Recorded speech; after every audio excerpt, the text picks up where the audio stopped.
today I understand you want to kind of talk about the significance of your last peer-reviewed journal article on viruses and the significance of it. And in your press release, you heralded your journal article as a medical breakthrough in fighting all viruses. Wow, that's a bold statement. So what I'm hoping you can do is back this up and give investors your take on what this means. Welcome back, Mike. Well, first of all, I want to say thank you for hosting this conference, and I want to thank all the investors listening in on this call. What we have on our hands is, in fact, a major medical breakthrough. I mean, we knew we had something back in 2021 when we saw 100% efficacy in our phase 2 trial. And we technically weren't even checking for efficacy at this point.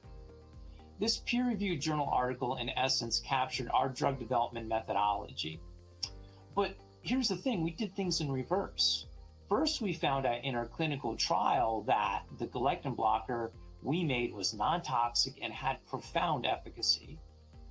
Then we did in vitro studies on COVID-19 and found out that it could neutralize the virus.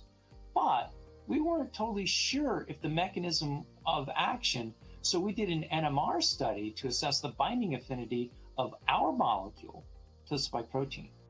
This is where we validated our hypothesis from way back in 2020, where we believed we could neutralize the virus by binding to the spike proteins and just interfering with its entry. Now, this methodology left us with the formula to design new antivirals capable of treating practically any virus. After we pick the virus that we want to target,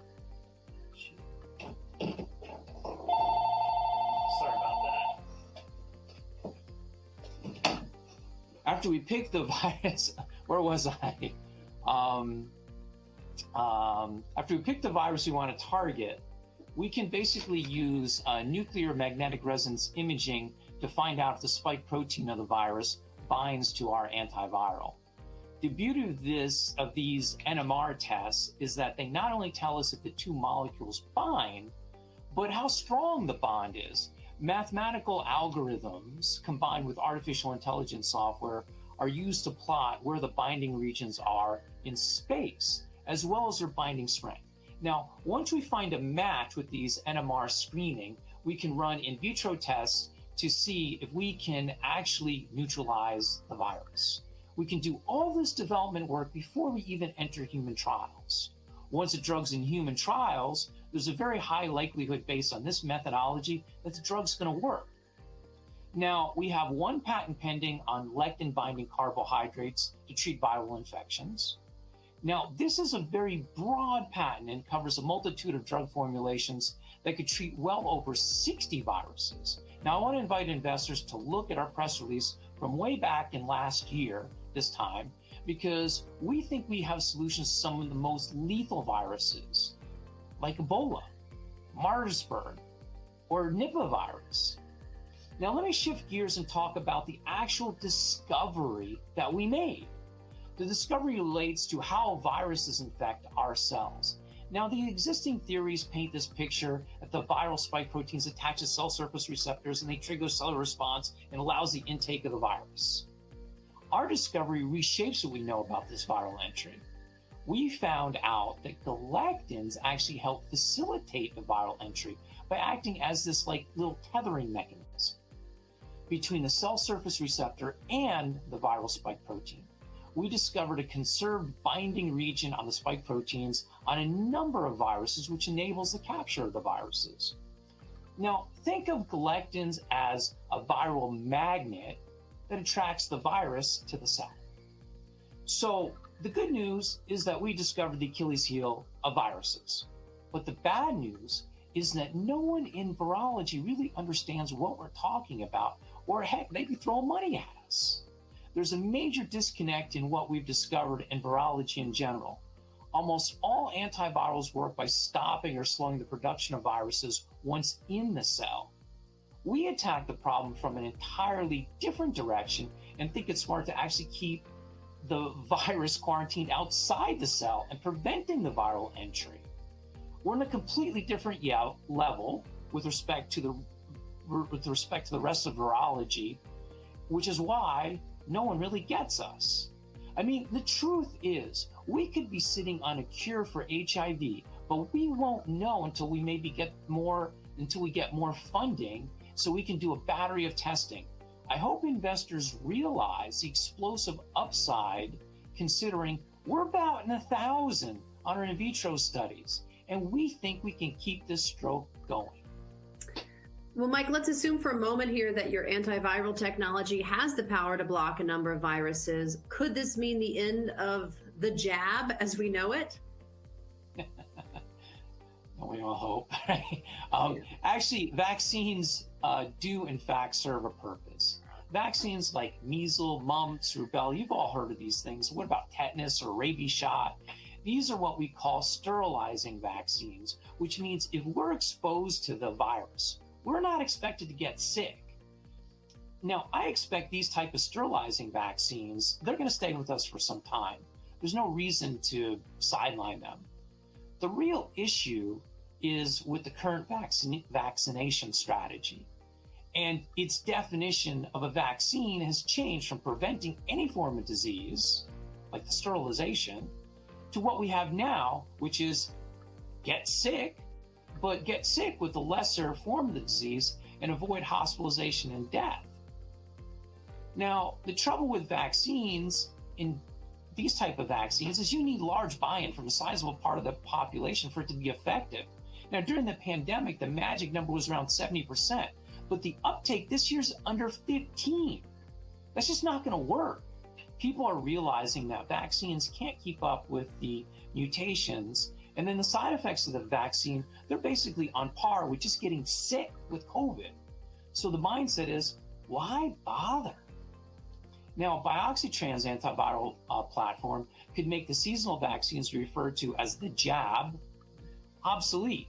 It makes no sense anymore to vaccinate on such a large scale when a therapeutic drug exists that's capable of treating the disease very quickly with no known side effects. Prolactin M demonstrated 88% efficacy in 3 days versus 0% in the control in its phase 2 trial. I want investors to remember that. The company believes with adequate funding, we can develop antivirals to basically treat almost any virus. Well, I certainly hope you get funding. I hate catching colds. I'm sure most of our viewers do too. And I know a lot of people don't want to get the jab.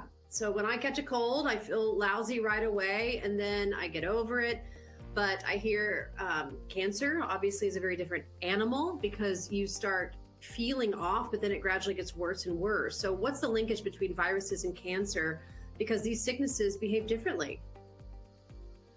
Okay, when you catch a virus, you get sick pretty fast because it takes a while for your immune system to kind of kick into gear. So the most successful viruses are going to find some way to shut down and slow your immune response. It just kind of makes sense, right? The same thing happens in cancer. The immune system gets turned down so the cancer has a chance to gain a foothold. Once that cancer's defense mechanism kicks in, it just kind of finds a way to make itself invisible to the immune system. So the question you may have is, how does this happen in a viral infection and in cancer? And I got a slide for that. So here we are with our forward-looking statements, and here is the slide. So in this, let me set the stage before I talk about this slide. Let's put ourselves into Star Trek mode and visualize a solar system. Pretend the planets are healthy cells, and the immune cells, which are referred to as T cells, these are big space stations that travel between planets and check to make sure there's no aliens living there. Now, the aliens could be viral colonists or cancer colonists, but it really doesn't matter because our T cell space station is equipped to destroy either one of them. Most of the time, the space station checks each planet and finds no evidence of alien life. But let's say it did find an alien colony. It's going to trigger a response where it's going to move into the very low orbit and open a massive, shiny, curved solar blanket that covers half the planet. And it's kind of like a magnifying glass concentrates light. This solar blanket would focus this death ray to the planet, killing all the aliens. Well, this is how T cells normally patrol and get rid of alien invaders. Now, there's a great video that shows how T cell works, and I'd like to play this for us now. It's 1 minute of our time, and then we'll move on. Please play the video. Inside all of us lurks a serial killer. A killer whose primary function is to kill and then kill again. These are cytotoxic T cells, a specialized member of our white blood cells. They patrol our bodies, identifying and destroying virally infected and cancer cells, and they do so with remarkable precision and efficiency. There are about 5 million T cells in a teaspoon of our blood, engaged in the ferocious and unrelenting battle to keep us healthy. These amorphous blobs move around quite rapidly, pushing out their leading edge and probing their environment as they go. When a cytotoxic T cell finds a cancer cell, membrane protrusions rapidly explore the surface of the cell, checking for the telltale signs of cancer. They kill their targets using poisonous proteins visible here in red. These cytotoxic granules move down special pathways in the cell called microtubules to the interface between the T cell and the cancer cell. The T cell punctures the surface of the cancer cell and delivers its deadly cytotoxins. This is very important in our bodies, where cells are packed together, as it focuses the lethal hit on the target and minimizes collateral damage to the neighboring healthy cells. The fate of the cancer cell is sealed. The T cell then moves on, hungry to find another victim.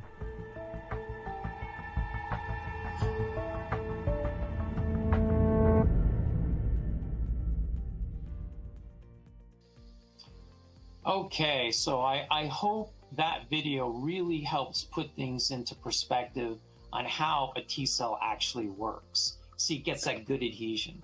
Now, let's get back to the analogy that I was talking about. Let's say one of these planets has viral colonists that like to mine the planet, and what they do is they launch this massive network of satellites, which we would call Galectin-3, into low planetary orbit. So this time, when the space station scans the planet and finds alien life, and it tries to move into lower orbit to focus its death ray, what happens is it can't do it because all these constellation of satellites, it's in their way. It's disrupting their ability to focus the beam. And this is both how cancer and viral infections slow down your immune response. So now I'm going to apply this to my slide deck here. All right. So you see a slide deck called T cell energy. The picture of the T cell on the first graphic on the right, that's how you get good adhesion. You see all that blue? It's getting good adhesion. It's sticking to the cell really well. And those blue things are little grappling hooks or lectins, and they're distributed throughout the surface of the cell, and they come and they coalesce at this point. And that's how it's supposed to work. And you saw that in the video. Well, what happens is this constellation of galectin plaque gets thrown up at the T cell right as it enters, as it enters to dock on the cancer cell. And that's the graphic that you see on the left rather. So what happens is these lectins, they can't get good adhesion, right? So that's the thing that I want to explain about this. The next slide that we have here, this is how this effect happens not only in viruses but also in cancer, and it's called T cell energy. And but what happens in a viral infection is galectin-3 is upregulated. So it's a protein that the virus used to make the outer shell of the virus capsid, right? And what happens is it gets upregulated, and then the cell runs out of nuclear material, and it destroys itself. It pops, and then all this galectin-3 materials in the way. And what happens is that's what ends up affecting your immune system in viruses, and that's why it turns it down. this slide it goes over the video that we just showed, and this shows the impact in cancer. But I'm pretty much done with my slide deck, so now we're going to get back to your questions. Okay, great. Well, Mike, you've come onto the Emerging Growth Conference a number of times, and you've talked about viruses, cancer, fibrosis, stroke, and neurological diseases, a wide range of topics. So what's the common thread between all these diseases? Inflation, not inflation, inflammation. No, you see my side? Now, I want everyone to pay attention now, because you need to understand what Bioxytran is about. We are about developing drugs for people that basically takes inflammation out of their lives forever. And I want people to grasp the magnitude of this medical discovery and how it's going to change the world as we know it. Now, this slide, I call the Galectin Troublemaker slide. And what you'll see here is this inflammation cycle. And what's at the center of it? It's galectin-3. It's right at the center of this disease. And I call galectin-3, if you saw my first slide, the apex predator of inflammation. It's the top of the food chain when it comes to inflammation. So the bottom line, you block it, and this whole cycle dies down. And you see there's these little double arrows. Those are negative feedback loops, and we can get rid of that. So anyhow, that's pretty much the that's it for my slides. You have some more questions? Sorry, I wasn't sure when you were done with that. If you can give our audience an update on any of your licensing initiatives with big or small pharma. Yeah, we're finishing up a very extensive cancer slide deck in anticipation of positive clinical trial results expected to be released in December using a galectin-3 antagonist. I want to be clear, though, that these trial results that we're waiting for, they're not ours, but we believe they're going to generate a lot of interest in the sector, so we want to be prepared. Our domestic focus is on dermatological applications and virology, but we're also testing the water with some prospects regarding use of galectin antagonists in cancer. Now, I'm also very pleased to announce that we just hired an international specialist who focuses on big pharma in Japan. And he's already confirmed 3 in-person meetings for next month. We have some very good, he has some very good referrals and used to do a lot of work with Vertex Pharma in their early gestational phases of development. The nice thing about him is that we have a success fee driven contract with him. And our goal is to get signed NDAs as soon as this month, so we can basically get started on licensing initiatives ahead of this December readout that we're talking about. Now, one of the strengths that he saw in our pipeline is our versatility. He explained that a majority of his client base basically needs a broad inflammatory type of drug, and galectin blockers attack the heart and soul of that cycle of inflammation. Remember the galectin-3 apex predator? Yes, I do. I do remember that. And you mentioned you're waiting for some clinical trial results to come out in December from another company. And I think you also talked about that at our last conference. So is there any chance you can tell investors what company you're mentioning? Good one, Anna. Well, I typically shy away from promoting my competition, but I'll give investors a clue if they really want to know the answer. This is where I get to do a little self-promotion. The answer to your question is in my LinkedIn article, somewhere between the beginning and the end. So you got to read the whole article, and don't forget to subscribe, like, and share. You can find the link in our Twitter feed. All right. So in your article, it seems like you bring up the ethics of dosing patients with Keytruda who clearly aren't going to respond because they have this galectin-3 in their body. So is there someone we should blame for this? Don't drug companies have a moral obligation to put their patients first? Well, you got to read the article, and I invite everyone to read the article. I really think there's a moral, if there is a moral obligation, it's going to reside in the hands of the oncologists. It's basically at the oncologist level. These are the frontline responders in the war on cancer. And I'm not sure you can really point blame either. Is the oncologist's fault that they didn't read a journal article from 5 years ago that basically says, you know, the galectin-3 expression level from a tumor biopsy, you need to do this before you even think about prescribing Keytruda. You know, this isn't the oncologist's job to research other tests that could guide their treatment options. Now, about 8 years ago, the FDA and Merck decided to do a PD-L1 test that would decide the eligibility criteria needed in order to prescribe Keytruda. This is an FDA-approved test, so it's highly unlikely that a drug company could interfere, let alone want to interfere. So just so you understand the process, let's just talk hypothetically. Let's assume that oncologists stopped ordering Keytruda out of the blue. I guarantee you Merck was going to want to know why. And they're going to investigate and find out that, oh, oncologists were just running this additional galectin-3 staining test before they administered Keytruda. Oh, that's interesting. So in this type of scenario, you're going to have basically well-versed oncologists felt they, quote, had what you described earlier as this moral obligation to put the patients first. So at this point in the process, Merck is going to commission, in this hypothetical process, Merck is going to basically commission a clinical trial study and basically test the oncologist test that they're using, this galectin stain that I talked about earlier. And they'll work on getting it validated and ultimately approved by the FDA. Unfortunately, there's no real mechanism in place to address a situation like this except market forces. Now, let's go back to the hypothetical. If a drug company starts losing sales, they're highly motivated to run a clinical trial so they can make a claim like, hey, if you take galectin-3 test, there's a 100% chance you're going to respond. I mean, that's kind of a cool thing to say, and it's like the ultimate marketing gimmick. Anyhow, so it's the ultimate marketing gimmick. Now, I have to give you one little caveat here.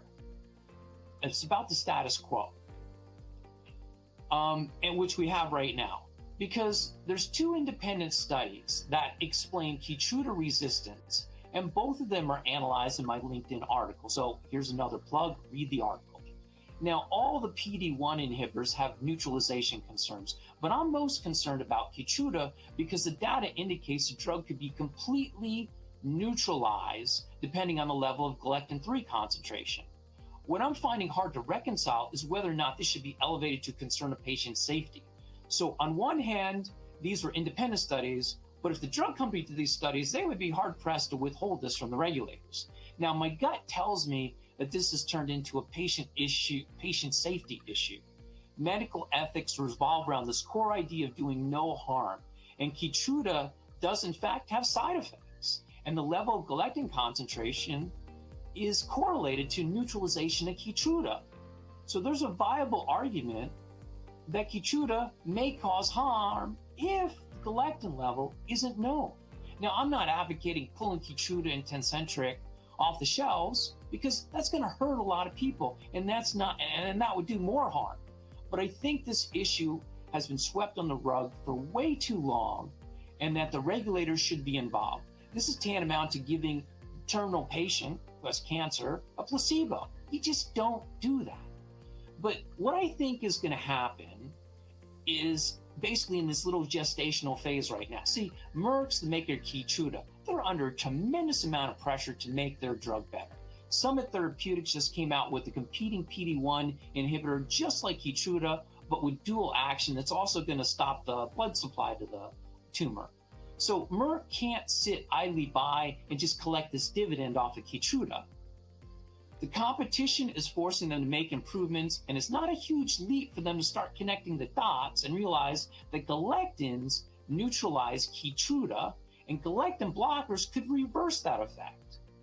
Now, it's also worth noting that the ultimate knowledge of making a galectin inhibitor, it's in our company. Investors need to know that. And we actually have the person who coined the name galectin and developed the largest number of galectin antagonists that are out there. So our company is actually best suited to develop any solutions that will require a galectin antagonist. And what about this drug, ivonescimab, from Summit Therapeutics? I can't believe I said that correctly. That drug supposedly had better results than Keytruda. Thank you. So in a head-to-head study, better results. So do you think galectins will interfere with their PD-1 blocker like it did with Keytruda and Tecentriq? Yeah, they had really good results. Now, there's no way to tell for sure without a head-to-head comparison. That's why those two went head-to-head, and ivonescimab won. So here's the thing. The other PD-1 inhibitors were interfered with galectin-3. So it's very possible that trend's going to continue. So regardless of what PD-1 inhibitors use, it's important to understand that we believe a galectin-3 inhibitor is basically going to fix the problem. So let's get this straight. You have 100% responder rates in 2 COVID clinical trials. You have in vitro tests that show your galectin blockers also neutralize RSV and influenza. You wrote one article detailing why you think your galectin blocker has the potential to treat bird flu. Now you have 2 articles on why you think this will work in cancer. So how much more scientific proof do you think you need to put out there before you think investors will pay attention and buy up the stock? Truth is, I think HIV, I think that's our ticket. There is so much data out there that says galectin-1 and galectin-3 play a major role in the entry process of HIV that this has to be our priority when we even get a small amount of funding. We need to find out if we can neutralize this damn virus once and for all. Investors don't seem to care about treating COVID-19 anymore. But when it comes to HIV, they're a little bit more responsive and passionate about making this virus extinct. So, bottom line, I think once we finish our HIV tests, that's going to be the tipping point. Wonderful. Well, Mike, as always, a thorough, fascinating conversation with you. What are your closing remarks for our viewers today? Well, I want to thank everyone for being here. I want to encourage everyone to read my latest article on Keytruda, the third wheel. Check it out. It's on my LinkedIn profile. I think it's going to enlighten you to the real possibilities that we have here. You know, we have the potential to make something that's that's a $25 billion drug better. What's that worth? Well, investors, you be the judge. Thank you.